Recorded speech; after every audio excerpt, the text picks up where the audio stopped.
Well, that was a mistake. I seem to be becoming quite adept at making mistakes in the great outdoors. And unless I start to get a grip, one of these mistakes is going to cost me.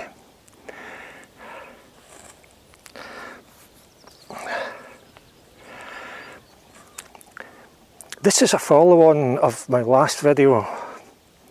And in that last video, my initial intention was to walk from Menstrie to Dunblane via the Sheriffmuir road and the monument to the Battle of Sheriffmuir. But during that walk I got a bit mixed up as to which track I should be following, and I changed my route, and from the old steading of Jerah I just headed onto the Sheriffmuir road, a different spot, and down into Bridge of Allen. But you know, it annoys me when I fail or don't do what I had intended to do. There's something at the back of my mind niggles at me and it just irritates me. So I thought, no, I want to do that walk. I mean, in the last video, in many ways it was just as well I didn't do the full walk, because as I said during the video, when I get down into the Bridge of Allen I was pretty wrecked and sore. These stupid boots, I don't think they're big enough. You spend 160 quid on a pair of boots and they're not big enough, you know. I mean, I had Brasher boots many years ago, and the guy let me try them out in the shop, and at the time I thought they were a bit snug too, but it was a thin soft leather and they were probably the best boots I've ever had. These, on the other hand, I can't remember what make they are, but it's a thicker leather, and while they feel snug there's just not much give in them, and they're simply not big enough, you know. So at the end of a walk, my feet are louping, for want of a better word. But this is where I made the error the last time. I mean, I did, you can see there's a fork here. The substantial track that I come up, that leads from Menstrie, goes this way, and there's a kind of lesser track that goes downhill towards the old steading of Jerah. I mean, I followed this track for a bit and I thought, oh, this doesn't look as if it's going the right way, blah, blah, blah. And I cut down through a new bit of woodland towards the steading of Jerah. So today, you know, this is the way I'm going to go, and I'm going to do what I had wanted to do, head for the monument to the Battle of Sheriffmuir, then down into Dunblane. But as I said there, I made a mistake there. The last time I followed this substantial track all the way from Menstrie, but it winds this way and that around big ravines, it goes up and down, and I noticed that another way, a footpath that I thought may be shorter and may avoid all these up and downs. And I followed it, and it was just, initially it was a lovely footpath, it really was, it was beautiful. But then it just stopped. I mean, when you look at an Ordnance Survey map, it heads down towards Menstrie Burn, then at some point it actually crosses Menstrie Burn and heads back towards Menstrie along the other side of Menstrie Glen. And my hope was at some point to kind of head upwards and cut out a lot of all this stuff. But as I said, the path just stopped and I couldn't see where it was going. There was a gate in a deer fence. That seemed to be about the only choice, but there didn't seem to be any path on the other side of the gate. And I thought, the only choice I've got here is to go through that gate and head uphill. At the edge of a deep, very deep ravine and partially through a young tree plantation. What a nightmare it was. There was no path, you know. It was a mistake. And it was very, very tiring. My heart was almost jumping out of my chest.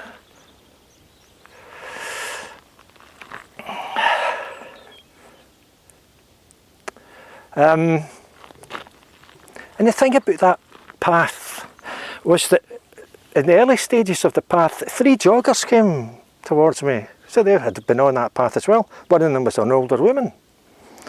And then the last time I'd done this walk, I had saw a young woman with her dog following the lower path. And as I'm coming along this track, she came towards me. So she must have found a way up. I'd be grateful if somebody could tell me how you get up here, because the way I came was not the way. Anyway, I've made it, you know. I left Menstrie at 20 past 9, it's 10 past 11. It's actually alright. I kind of thought I might get here by noon. It's earlier than noon, so we're making good time. Enough for the chat, let's just go.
Well, I've made it to the Sheriffmuir Road.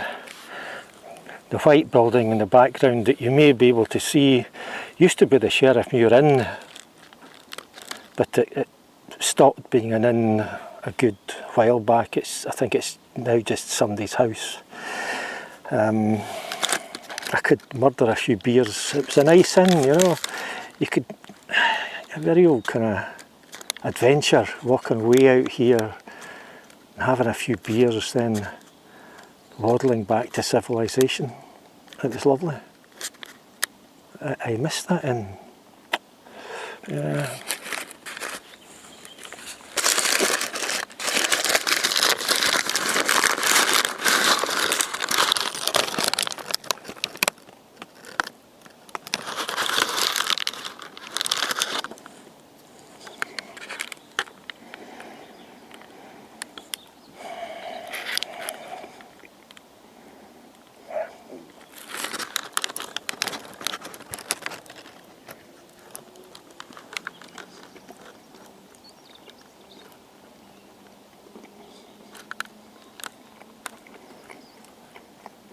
Oh, that's dry.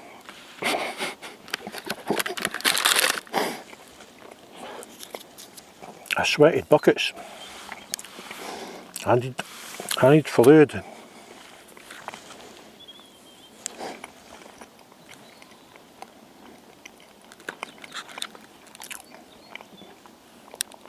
I can sometimes tell how hot it is by the size of the little air bubble in the levelling device in my tripod. It's smaller now than it was when I started out this morning, so it's hotter.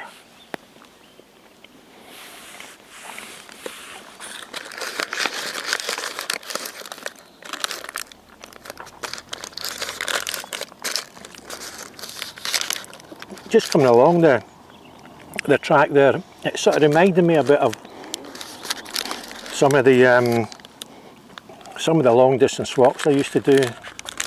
The sort of feeling you get.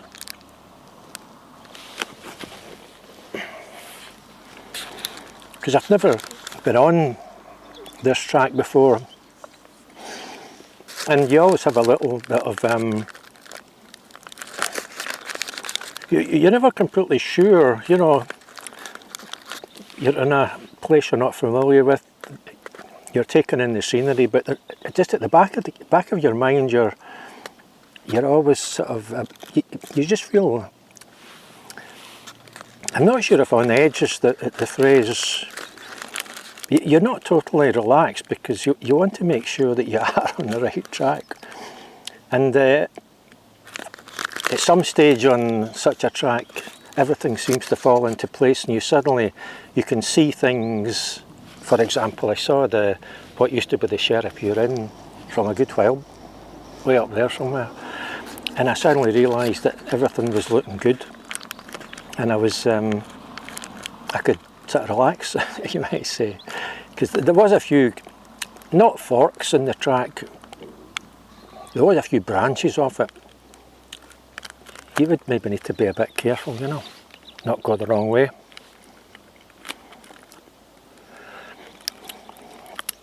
As a child, and when I say as a child, you know, if you've been watching these videos, you know, I was brought up in Glasgow, but we were papped out of Glasgow after the great storm or hurricane in the late 1960s and ended up in Alloa. And we used to come up here, we used to cycle up here in fact, and we used to bathe, and there's a burn. You can see the old Hump Bridge there, there must be a burn just down there somewhere. And at one time, just there were certain places in it where it was kind of deep and you could just go in and submerge yourself for a while. You couldn't swim or anything, you would just kind of go in there and cool off for a while.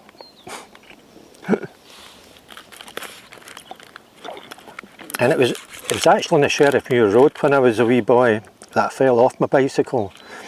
There was, I think, 3 or 4 of us on bicycles. We were going downhill, and I don't know what happened, I lost control. When you're going downhill, some of these hills are very steep on the road, and I just remember there was a bit of a shake developed in the handlebars. I was going very fast downhill, and this shake just seemed to get more and more pronounced to the point where I could no longer control what was going on, and I just fell off the bike. It was a hospital job, you know. Not that really I did any real damage, didn't break any bones, but I kind of tore a huge bit of skin off my... I must have put my elbow out to stop my face hitting the ground. Yeah. When you think of the things you got up to as a child, and you must have been very fit. You know, up and down the Wyatt, cycling to and fro up here from Alloa, you know. That said, I'm an old guy now, and I've just walked from Menstrie over the hills there, on the track over the hills, and I'll continue on the way down to Dunblane. So I'm still pretty fit, you know. But sometimes when you look at children or young animals, young dogs, and the way they jump and leap about the place as if they've got limitless amounts of energy, and you think, well, as you get older, where does all that energy go? I suppose it's used when you're young to grow you up, make you bigger.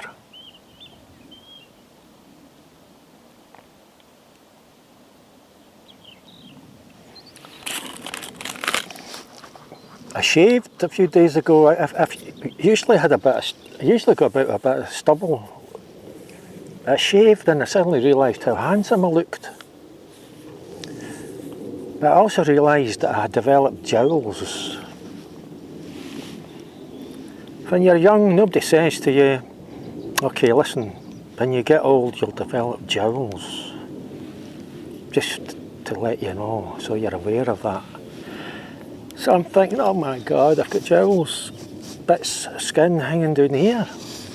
And I thought, rather than think of that as something undesirable, I thought maybe if I could attach like a little crocodile clip to each jowl with a bit of string and a weight at the end of it to allow them to develop in size so that they start to really hang down and they start to become like these appendages you get in turkeys.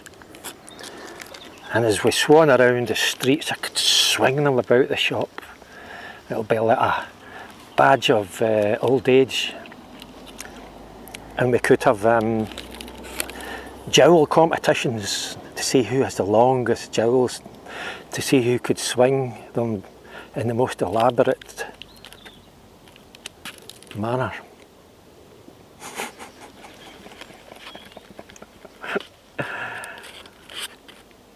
I've always had a imaginative imagination, or whatever the phrase is. As a child at school, I mean, I must have been just age 6 or 7 or something, when you had to write a diary at school in your jotter. And I was fed up writing about the boring sort of stuff that usually happened, so I made something up.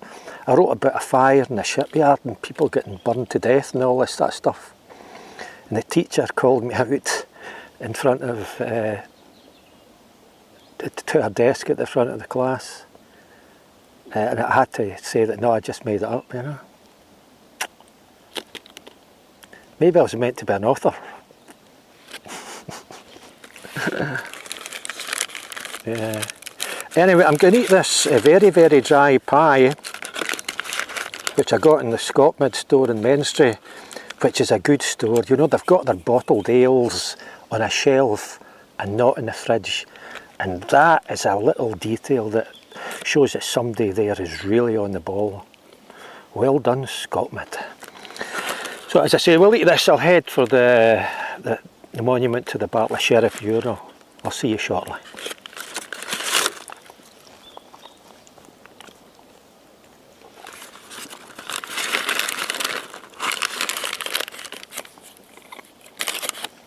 Steak and haggis, just in case anybody's wondering.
So this is a monument just at the side of the road, commemorating the Battle of Sheriffmuir in 1715.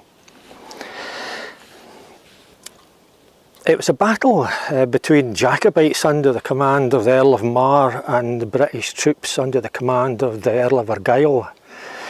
And the result was said to be indecisive, and that nobody really won the battle.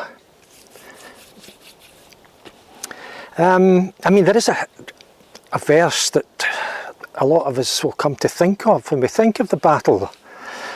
And it goes, I can't remember exactly what it is, but something like, some say that they won, and some say that we won, and some say that none won at all, man.